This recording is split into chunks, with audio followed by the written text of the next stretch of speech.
There's an old saying in the sales game: he who speaks first loses. So what does that mean? If you don't know what that means that when you ask the customer to buy, shut up. Don't say a word. Be quiet until they speak to you, no matter how long they're quiet. My favorite way to ask for the sale, and you should always ask for the sale, is, so do you want to go ahead and get that? Would you like to go ahead and get it today? Some form of that. And some people shoot right back. Yes, no, And some people don't. They're quiet. And they could be thinking about a lot of things. Where is it going to go? Where is this piece going to be on my wall? Do I need to move $10,000 from this account to that account? My old boss used to call it the moment of insanity, where you got to make a decision. So traditionally in sales, you're asking a lot of well-crafted, open-ended questions. Questions that are who, what, when, where, and why. You're not asking closed-ended questions, yes or no questions, basically. You're not asking those questions, but you eventually have to.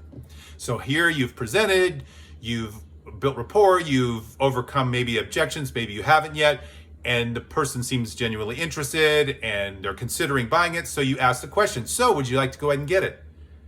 It's so important to not talk, to not say a word. And I've had customers be quiet for like 5 minutes. And you can just feel the energy, feel the tension within yourself. You want to say something, don't do it.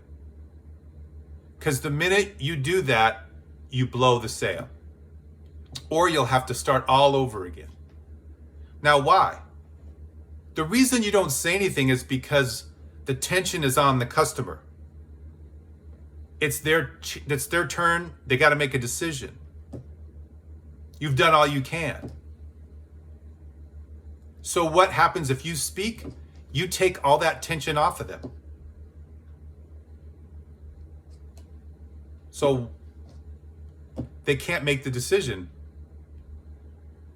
You're not helping them.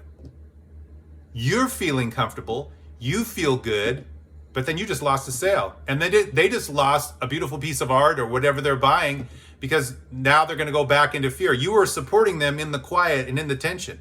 And now they've gone back to the fear and the what ifs and what if it breaks and what if I really don't like it and blah, blah, blah. So your job as a salesperson is to hold the tension, to give the customer psychological space to permit themselves to move forward.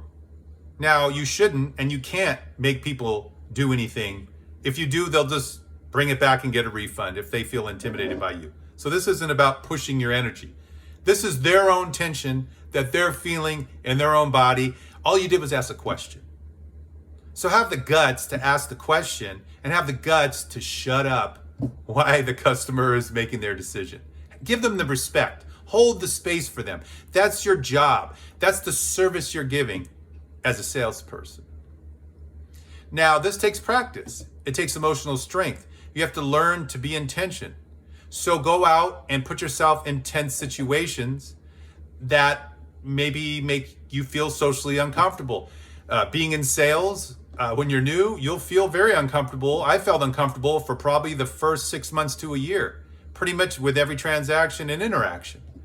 And then you know what? I got over it. So you have to learn to be comfortable being uncomfortable. I know it's cliched, but it's true.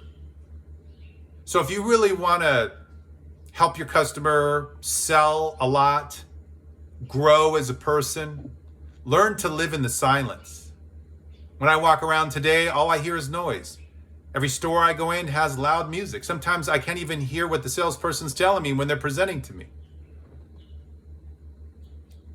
Be that person who can be silent in the tension. It takes work, but anything worth having takes work.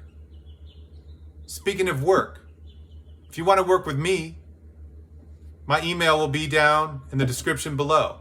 You can also follow me on Twitter. That information will also be there.